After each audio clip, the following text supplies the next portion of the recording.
سہانی گھڑی چمکا طیبہ کا چاند اس دل افروز ساعت پہ لاکھوں سلام مصطفیٰ جانے رحمت پہ لاکھوں سلام.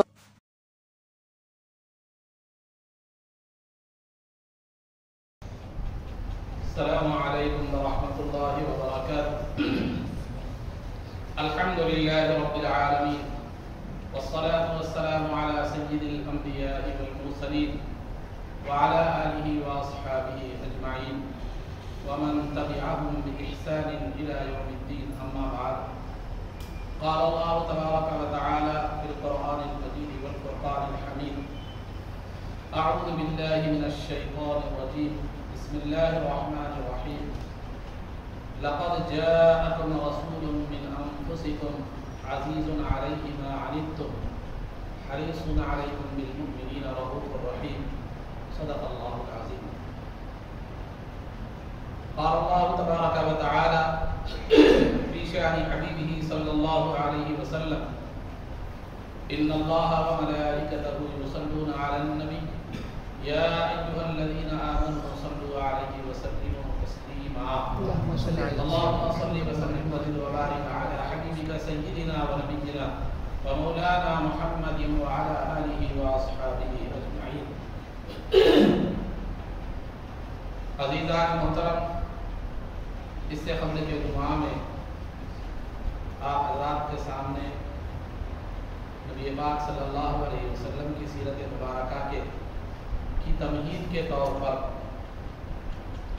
آپ کے سامنے عرب کے کتنے قبائل تھے اور پھر عرب کی دینی تاریخ کا آغاز جو ہے کب سے ہوا، اور پھر اسماعیل علیہ السلام کا، ابراہیم علیہ السلام کا بی بی ہاجرہ اور اسماعیل علیہ السلام کو مکے میں چھوڑ کر جانا، وہاں قبیلہ جرہم کا آباد ہونا، پھر ان کی اسی قبیلے کی لڑکی سے اسماعیل علیہ السلام کا نکاح ہونا، اور پھر جو ہے آپ کے دوسرے صاحبزادے تھے نبی پاک صلی اللہ علیہ وسلم کے خاندان کو پھیلانا، اور اسی خاندان سے سرکار کا اس دنیا میں تشریف لانا.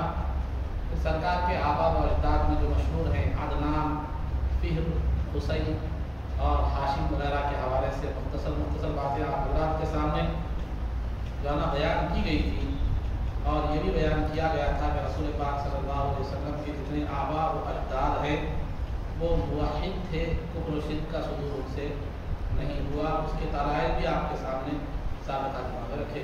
آج جو ہے ہاشم، یہ آپ سرکار کا جو ہے نا، سرکار کا نام محمد ہے، سرکار کے والد کا نام عبداللہ، سرکار کے دادا کا نام عبد المطلب، اور آپ کے پردادا کا نام ہاشم، اور پھر آپ کے پردادا کے والد کا نام یعنی ہاشم کے والد کا نام عبد مناف ہے.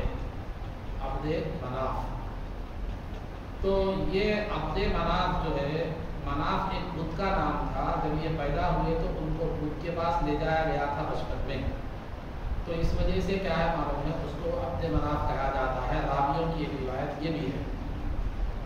اور ہاشم، ہاشم کے معنی چورنے والا، روٹی والا چورتے ہیں تو ہاشم معنی چورنے والا. تو ہاشم کو ہاشم اس لیے کہتے ہیں کہ وہ لوگوں کو شوربے میں روٹی چور کر کھلایا کرتے ہیں، اسی وجہ سے بھی ان کو کیا ہے ہاشم کہا جاتا ہے. اور تیسرا عبد المطلب. عبد المطلب جو آپ کے خاص دادا ہیں، یہ عبد المطلب جو ہے ان کا اصل نام یہ عبد المطلب نہیں ہے، بلکہ ان کا اصل نام شیبۃ الحمد ہے. شیبہ کہتے ہیں ایک خوبصورت کو بھی، ایک بوڑھے کو بھی کہتے ہیں.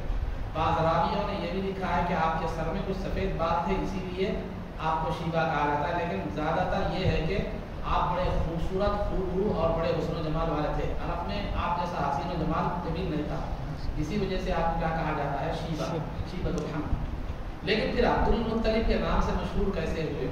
تو آپ کے والد جو ہاشم تھے وہ جو ہے نا مدینہ منورہ کی ایک خاتون سے نکاح کیے تھے، انتقال کے بعد جب عبد المطلب پیدا ہوئے تو آپ کے والد کے انتقال کے بعد عبد المطلب اپنی والدہ کے ساتھ مدینے میں ہی رہ رہے تھے، اپنی والدہ کے ساتھ مدینے میں ہی قیام پذیر تھے.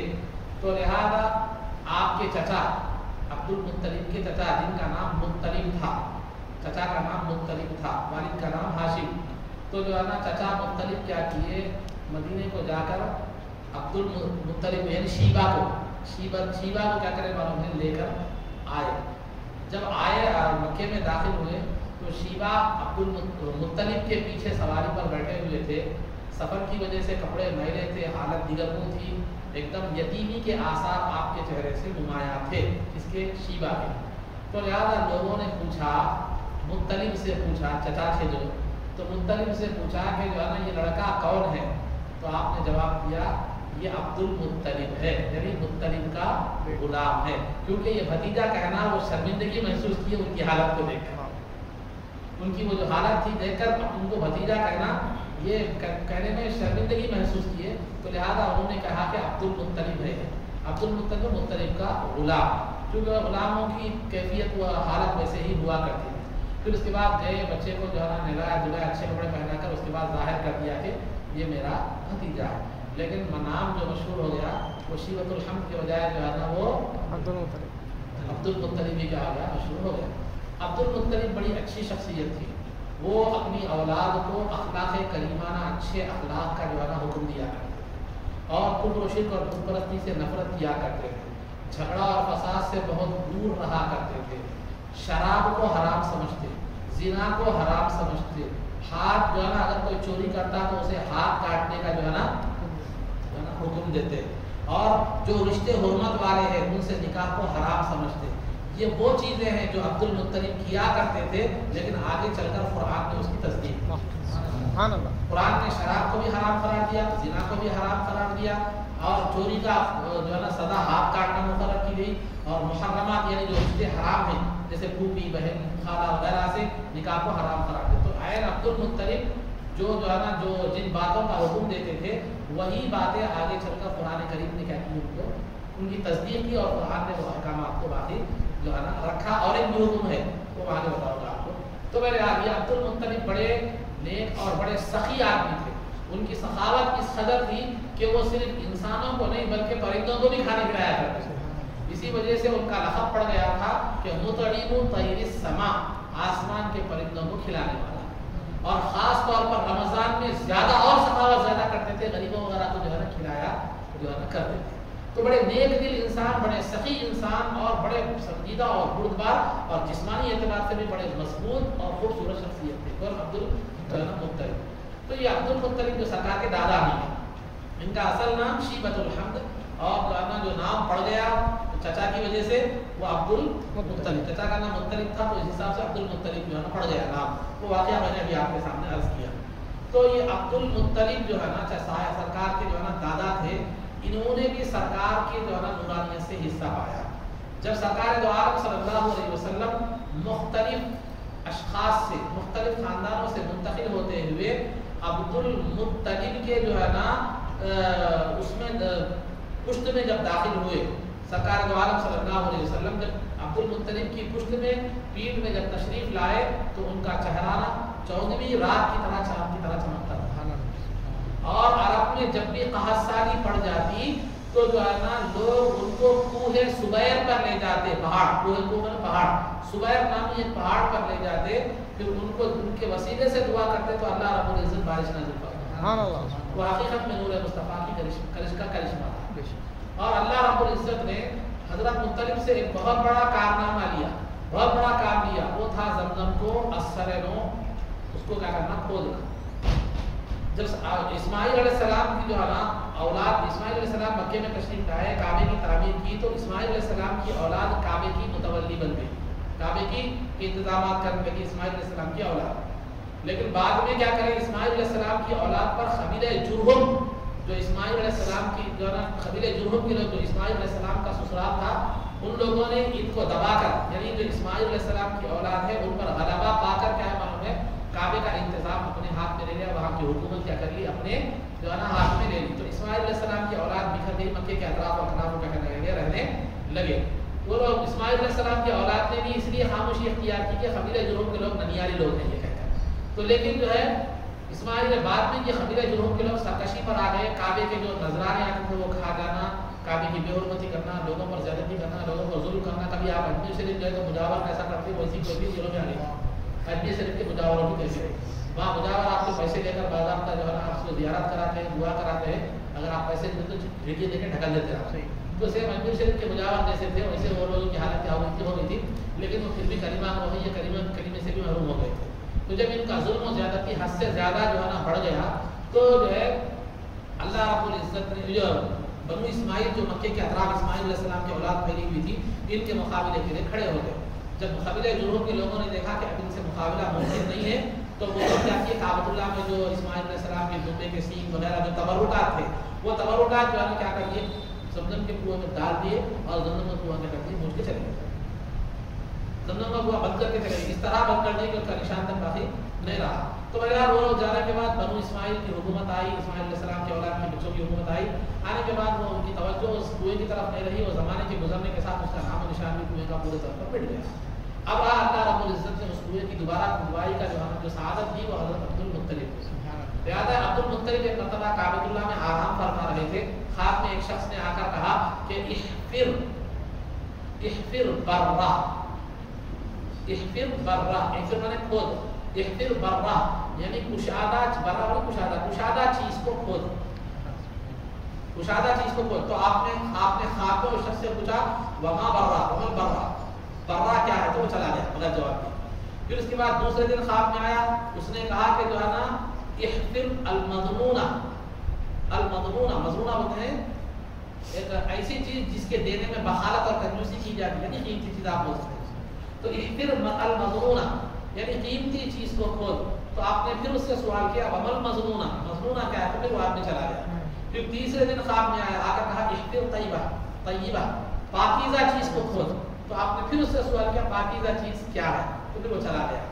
چوتھی چیز مرتبہ خواب میں آ کر اس نے کہا احفر زمزم, زمزم کو کھود. تو آپ نے پوچھا زمزم کیا ہے, تو اس نے نشاندہی کیا ہے کی گئی کنویں کی. ٹھیک ہے, تو کنویں کی جو ہے نا نشاندہی کی گئی. تو آپ نے عرب کے سامنے یہ تین الفاظ ہیں جس کے زمزم کے کنویں کے, وہ سے برا, مضمونہ اور کیا ہے طیبہ, طیبہ یا طیبہ, طیبہ یہ کیا ہے معلوم ہے اس کا, یہ سب لقب ہے جس کے زمزم کے کنویں کے نام کیا ہے اصل زمزم ہے. تو بہرحال تو یہ جب عرب کے سامنے, لوگوں کے سامنے, قبیلوں کے سامنے یہ آپ نے بات پیش کی کہ مجھے ایسا خواب ہوا ہے, ایسا اشارہ ملا ہے, کھولنے کا حکم ہو رہا ہے. یہ سب سرکار دو عالم صلی اللہ علیہ وسلم کی تشریف آوری کے برکات ہیں, یہ سب بتا رہا ہوں, سمجھے. تو لہٰذا تو عرب کے لوگ کوئی بھی ساتھ دینے کے لیے تیار جو ہے نا نہیں ہوئے. تو اس وقت آپ کے صرف ایک صاحبزادے تھے, بڑے صاحبزادے جن کا نام حارث تھا, حارث. تو وہ ان کو لے کر آپ زمزم کا کنواں کھودنے لگ گئے اور کھود گئے. وہ اسماعیل علیہ السلام کے جو تبرکات اور آثار و برتن وغیرہ ظاہر ہو تو آپ خوشی سے جو ہے نا بھولے نہ سمائے. پھر اس کے بعد آپ نے وہاں حوض قائم کر دیے. وہ زمزم کے کنویں سے بہت بھرے جاتے اور کعبۃ اللہ کو آنے والوں کو کیا ہے پلایا جاتا کعبۃ اللہ کا. تو لہٰذا جو ہے آپ کعبۃ اللہ کے متولی جب تک رہے عبد المطلب, آپ نے یہ منع کیا تھا کہ زمانے جاہلیت میں کعبۃ اللہ کا طواف ننگے کیا, ننگے طواف کرتے تھے لوگ, ننگے طواف کرتے تھے. لیکن عبد المطلب نے وہ منع کر دیا تھا کہ کعبے کا طواف برہنہ کیا جائے, بلکہ کپڑے پہن کر طواف کیا جائے. وہی حکم اسلام میں باقی رکھا ہے, برہنہ طواف کرنے کی آپ کو اجازت نہیں ہے. تو پھر ان کو کافی غضب ہوتا ہے. جن کے آداب اتوار اور ذرا بولنے والے ذرا سمجھ کے تو یہ مطلب جو ہے نا دو غور و فکر کرنا, طبیعت تو دیکھنا. تو میرے یار یہ لوگ موحد تھے, یعنی نبی کا زمانہ نہیں پائے, ایمان نبی پر ایمان لانے کا موقع نہیں ملا, لیکن آپ کے والدین ہو یا آپ کے دادا وغیرہ ہو, یہ لوگ موحد تھے, فطرتاً یہ لوگ بڑے پاکیزہ لوگ تھے. یہ لوگ اللہ تعالیٰ کی وحدانیت کے قائل تھے, کفر و شرک سے دور رہنے والے تھے. تو لہٰذا الفاظ عزیزان محترم جو ہے نا آج کل جو ہے نا سناتن جو دھرم ہے, جو لوگ مورتی پوجا کو نہیں مانتے, ہم ان کے دھرم کو, وہ سناتن لوگوں کو جو ہے نا ہم وہ ان کے عقیدے کو جو ہے نا کسی حد تک جو ہے نا ایک ماننے کے لیے تیار ہے, لیکن سرکار کے آبا و اجداد کے بارے میں جو ہے نا وہ لوگ جو ہے نا ہم جو ہے نا ہمارا کوئی شک و شبہ ہوتا ہے, جبکہ دلائل میں نے پیچھے جمعہ میں دے دیے. تو بہرحال بہت سے دلائل بھی ہیں. تو بہرحال خلاصہ گفتگو یہ ہے کہ جو ہے نا اس کے بعد زمزم کا کنواں کھودا گیا. تو سرکار دو عالم صلی اللہ علیہ وسلم کی اب حضرت عبد المطلب نے جب زمزم کا کنواں کھود رہے تھے, ایک ہی لڑکا تھا, اولاد کی کمی آپ کو محسوس ہوئی کہ ساتھ دینے والا کوئی نہیں ہے. تو لہٰذا آپ نے اس وقت ایک منت مانی تھی, تو منت مانی تھی. تو آپ کی خوبیوں میں سے ایک یہ تھی لوگوں کو منت پوری کرنے کا حکم دیتے تھے. منت مانو تو اس کو پورا کرو. جو قرآن نے وہی حکم نازل فرمایا فَلْيُوفُوا نُذُورَهُمْ. لوگوں کو چاہیے کہ وہ منتیں پورا کریں. تو بہرحال تو منت کو پورا کرنے کا جو ہے نا حکم دیتے تھے. ٹھیک ہے. تو منت کو پورا کرنے کا حکم دیتے. تو لہٰذا منت مانی تھی انہوں نے کہ میرے بیٹے جب 10 ہو جائیں گے ان میں سے ایک میں اللہ کے لیے کیا کروں گا قربان کروں گا. تو اس کے بعد کیا ہوئے بیٹے ہوتے گئے. 10 بیٹے بڑے ہو گئے. 10 بیٹے ہو گئے ہونے کے بعد بچے بڑے ہو گئے. ہونے کے بعد جو ہے نا اب ان کو منت ذہن جو ہے نا نہیں رہی. تو منت ذہن میں رہی. تو ایک دن خواب میں اشارہ ملا کہ اے عبد المطلب تم نے جو منت مانی تھی اس کا کیا ہوگا. تو خواب سے بیدار ہوئے. منت کا تذکرہ بیٹوں کے سامنے کیا. تو بیٹوں نے کہا فعل ما تشاء. آپ جو آپ جو چاہیں کیجیے. جس کو قربان کرنا چاہیے کیجیے. تو لہٰذا طے یہ ہوا کہ چٹھیوں میں سب کے نام لکھے جائے. جس کا نام اٹھا اس کو ذبح کریں گے. حرم میں قربان گاہ میں لے جا کر ذبح کیا جائے گا. تو لہٰذا جب چٹھیوں میں ڈالا گیا تو سیدنا حضرت عبداللہ رضی اللہ عنہ کا نام نکلا. ان کا نام نکلا. تو اب آپ لے کر حرم کو جو ہے نا حرم میں جو قربان گاہ تھی قربان گاہ میں جو ہے نا جانے لگے. تو آپ عبداللہ رضی اللہ عنہ خود والد کے جو ہے نا بڑے چہیتے بھی تھے. بہنوں بھائیوں کے سب چہیتے تھے. اب بہنیں رونے لگی وہ پراری لگی میرے بھائی کو مت لے جاؤ مت لے جاؤ مت لے جاؤ. آخر ایک بہن نے مشورہ دیا والد کو کہ والد گرامی عبد المطلب کہ جو ہے نا عبداللہ کے بدلے میں جو ہے نا 10 اونٹ کا کر دو ذبح کر دو. اس زمانے میں جان کی قیمت 10 اونٹ تھے.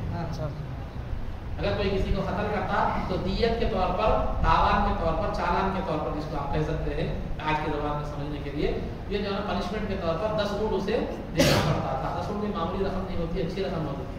تو بہرحال عزیزان محترم آج کل آپ بقرعید میں جانور خریدنے جائیں تو 40-50 کا گائے ہے وہ عرب میں بڑی اہمیت اونٹ کی تھی.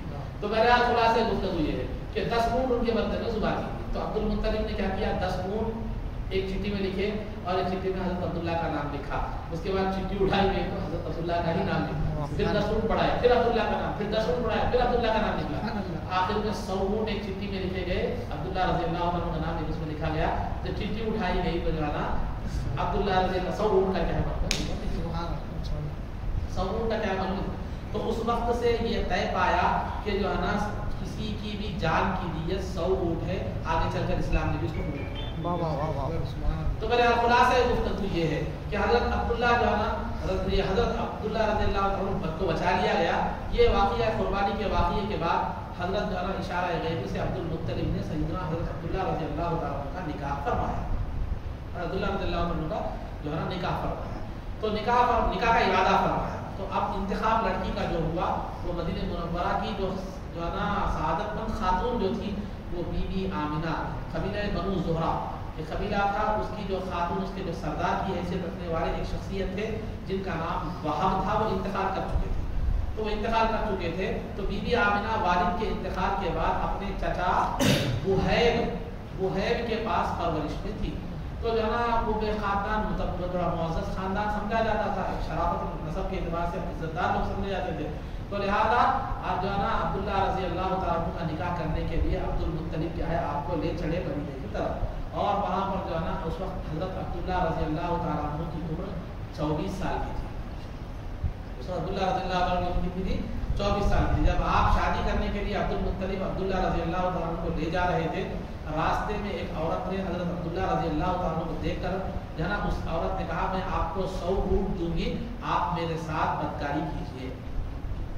100 اونٹ دوں گی آپ میرے ساتھ کیا کیجیے بدکاری کیجیے. تو حضرت عبداللہ رضی اللہ تعالیٰ عنہ نے کیا فرمایا جواب سماعت فرمائیے حرام کام کرنے سے زیادہ میرے لیے موت آسان ہے. وہ زمانہ جب کہ عرب میں شراب کوئی معنی نہیں رکھتا پانی کی طرح پی جاتی. زنا کوئی معنی ہی نہیں رکھتا تھا. اتنی بے حیائی اتنی وہ کے بعد لیکن اس کے باوجود بھی طبیعت اتنی پاکیزہ ہو اور زنا کے سے زیادہ موت کو ترجیح دے رہے ہوں تو پھر ہم ان کے بارے میں کیسے کہہ سکتے ہیں جن کی پاک دامنی نہیں کا جو شخص جو ہستی زنا کرنے کو موت سے زیادہ ترجیح جو ہے نا موت سے زیادہ موت کو ترجیح دے رہی ہے موت سے زیادہ جو ہے نا خطرناک زنا کو قرار دے رہی ہے تو کفر شرک کو کیسے کرے گی. تو بہرحال عزیزان سمجھنے کی ضرورت ہے. تو بہرحال ایک علم ہے ایک توفیق ہے. علم ایک الگ چیز ہے توفیق ایک الگ چیز ہے. علم مل جائے تو کافی نہیں ہے علم کے ساتھ توفیق کی ضرورت ہے. تو